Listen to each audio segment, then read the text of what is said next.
The world stands accused by Satan, and there is quiet in heaven, all standing around wondering who is going to answer the accusations, who will save mankind and shut the mouth of the accuser.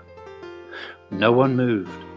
Everyone looked at each other with a look that said, I can't go, as I'm just a created being like everyone else around here.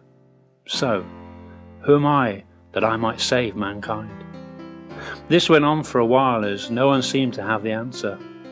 Suddenly there was a loud shout, a roar. The Lion of Judah is going to save mankind. The Son is willing to pay the asking price of a just God. He will do for those what they cannot do for themselves.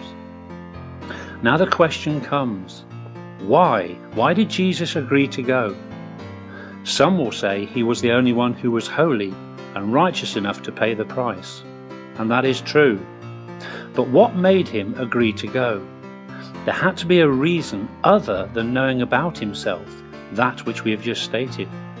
A man will not do something or go somewhere for another just on knowledge about himself.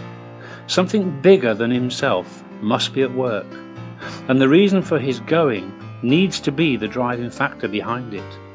Well, I offer one suggestion, and it is this.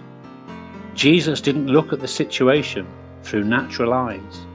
No, he saw mankind and its situation through the eyes of faith, eyes that could see what natural eyes couldn't. Now, when you come to a mountain and all you see is rock, hard rock, maybe even granite, what do you see? Do you see the obvious, or do you see the gold buried thousands of feet below? What will drive you onwards to spend days, weeks, even months digging, chipping, hammering away? Faith. Faith that believes what the eye cannot see.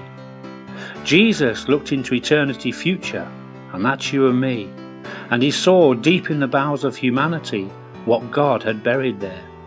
He saw what you and I could become in him.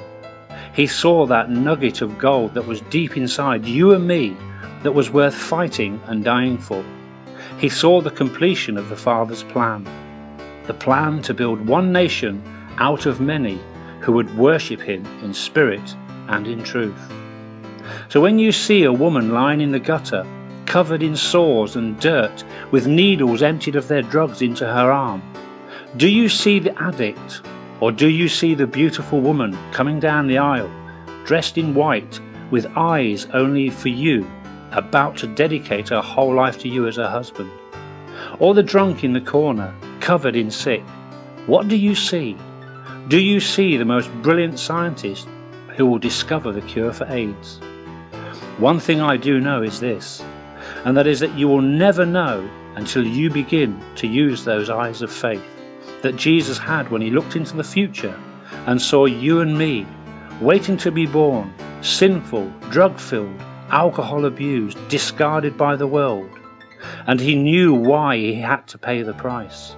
He knew we were worth it, and it could only be seen through those eyes of faith.